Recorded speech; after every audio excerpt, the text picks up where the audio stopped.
केसी त्यागी, सवाल मैं आपसे करूं, बगावत होती है, बीजेपी के साथ जाकर मिल जाते हैं पार्टी के कुछ लोग, उनमें से 2 को पार्टी से निकाला जाता है, बाकियों पर कोई कार्रवाई नहीं करते दिखाई देते शरद पवार। ये पवार की कौन सी पॉलिटिक्स है? मैं 1974 में भारतीय लोकदल में चौधरी चरण सिंह के नेतृत्व में भर्ती हुआ था और मुझे लगभग 1.5 दर्जन पार्टी के बंटवारों को मैंने अपने करीब से देखा है। मैंने जनसंघ, जो हमारी सहयोगी पार्टी रही है, थोड़ा माफ करना, थोड़ा पृष्ठभूमि में जाना जरूरी है। एक दौर था जब आज की भाजपा और कल की जनसंघ के भी 3 राष्ट्रीय अध्यक्ष दल छोड़ गए थे। मौरीचंद्र शर्मा 1954 में, पीताम्बर दास 1960 में और बलराज मधोक 1966 में, जो 1974 में चरण सिंह जी के नेतृत्व में आकर के लोकदल के उपाध्यक्ष हो गए थे। और दूसरे पीताम्बर दास जी पार्टी के कार्यालय के प्रमुख हो गए थे। तो 2 तो जनसंघ के अध्यक्ष चरण सिंह जी के लोकदल में आ गए। तो खैर, इसको छोड़ता हूं मैं। जो सवाल बड़ा सीधा है, अजित पवार में कौन से सुरखाब के पर लगे हुए हैं? शरद पवार उन्हें पार्टी से बाहर नहीं निकालते, जबकि वो पहले भी इस तरह के कृत्य को अंजाम दे चुके हैं, और वो प्रफुल्ल पटेल और सुनील तटकरे को बाहर निकालते हैं। मैं ये समझना चाह रहा हूं। नहीं, ये प्रश्न तो आप पूछिए सीमा मलिक जी से। शरद पवार जी देश की राजनीति के सबसे बड़े नेताओं में से एक हैं। उन्होंने कई बार इतिहास का निर्माण किया है। वो उनमें से भी हैं जब महाशक्तिशाली श्रीमती इंदिरा गांधी के खिलाफ चंद्रशेखर जी कांग्रेस वर्किंग कमेटी का चुनाव लड़ रहे थे, तो कम उम्र के एमएलए थे, तो भी उन्होंने इंदिरा जी का साथ दिए के खिलाफ चंद्रशेखर जी का साथ दिया था।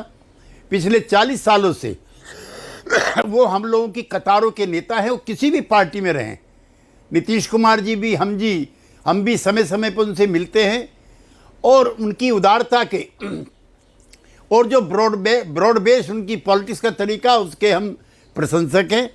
अब जो घटनाक्रम हुआ वो बहुत दुर्भाग्यपूर्ण है। और जब विपक्षी दलों की एकता की बात चल रही थी, 23 जून की मीटिंग अपने उरूज पे थी, लगभग 450 लोकसभा की सीटों पर हम लोग लगभग एक राय के थे कि 1 के विरुद्ध 1, जो नीतीश कुमार ने फॉर्मूला दिया है उसके निकट थे। 3 दिन पहले ही, याद करिए, मैं आपसे भी कहना चाहता हूं और अपने मित्र गोपाल जी से भी, प्रधानमंत्री का भाषण है। बहनों भाइयों, 90,000 करोड़ रुपए का सिंचाई घोटाला, 21 लाख करोड़ रुपए के घोटाले, तो उन्हीं के अभियुक्तों को अपनी पार्टी में ला करके ये क्यों दूषित करना चाहती? तो गंगा जल की तरह से बीजेपी, तो जनसंघ तो सरस्वती थी, इसमें तो कोई दाग नहीं था। फिर इन दलों को अपने दलों में इस गंदगी को क्यों लाना चाहते हैं? मैं थोड़ा सा और समय लेना चाहूंगा। जो इन चारों नेताओं के खिलाफ जो जांच चल रही है, 11 जुलाई तक की राहत मिली है। जो नए मंत्री बने सिर्फ हसन मुशर्रफ, 11 तारीख के बाद उनकी किस्मत का फैसला होना है। क्या होगा ये ऊपर वाला जानता है। और जो दूसरे सज्जन हैं अजित पवार जी, उन पे 90,000 करोड़ रुपए का सिंचाई घोटाला है। पिछली बार जब वो मंत्री बने थे 24 घंटे के लिए, तो उनके सारे केस रफा दफा हो गए थे। तीसरे सज्जन हैं हसन मुशर्रफ का मैंने अभी बताया, छगन भुजबल तो बाकायदा, हम तो इमरजेंसी में जेल गए थे लोकतंत्र की रक्षा के लिए, वो अपने धन की रक्षा के लिए जेल जा चुके थे छगन भुजबल जी।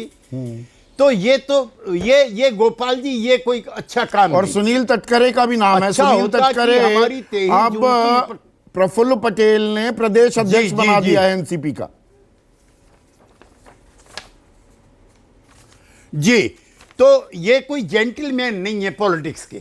जेंटलमैन की बात नहीं है, राजनीति में साम दाम दंड भेद का भी खेल होता है। आपने भी पाला बदला है, आप पर भी मौका परस्ती का आरोप लगा केसी त्यागी पर। सवाल ये है कि जो व्यक्ति अपने कुनबे को ना संभाल पाए, अपने घर को ना संभाल पाए, तो वो विपक्ष के कुनबे को मजबूत कैसे करेगा, ये सवाल अब शरद पवार से क्या पूछा जाने लगेगा और उनकी भूमिका अब क्या कमतर हो जाएगी राष्ट्रीय फलक पर?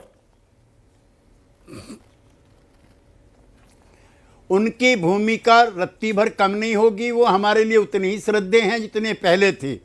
जो मैं जिक्र करना चाह रहा था, ये जो नई राजनीति चली है, चौधरी चरण सिंह हमारे नेता थे, कर्पूरी ठाकुर हमारे नेता थे और वर्तमान में नीतीश कुमार हमारे प्रमुख है और नेता हैं। एक नए पैसे की एक दमड़ी का आरोप इन लोगों पर नहीं लगा। लिहाजा मैं कहना चाहता हूं, जो सुचिता है राजनीति की, वो दिन पर दिन कम होती जा रही है और उसी का फायदा शासक दल उठाते हैं। मैं बहुत स्नेह भाव के साथ साधना जिसे कहना चाहता हूं, कांग्रेस की जो प्रवक्ता हमारी बहन, कि इस तरह के काम 1977 से पहले भी होते थे। कितने लोगों ने दल बदला। मैं आपातकाल में जेल में था, रोज पढ़ता था। आज उसने 20 सूत्री का समर्थन कर दिया, आज उसने 5 सूत्री का समर्थन कर दिया। तो ये नस्ल बदल गई है संदीप चौधरी जी। हम 19 महीने जेल में रहते थे, परिवार तंग होते थे, व्यापार तंग होता था, लेकिन झुकते नहीं थे। अब तो रीढ़ की हड्डी बहुत कम लोगों में बची हुई है। जरा सा छापा मारो, अगले दिन कहीं भी ले जाओ। तो जो राजनीति का स्तर गिरा है, मैं उस पर वो राजनीति की नस्ल बदली है, पर राजनीति भी बदल रही है, उसी को आगे खंगालेंगे।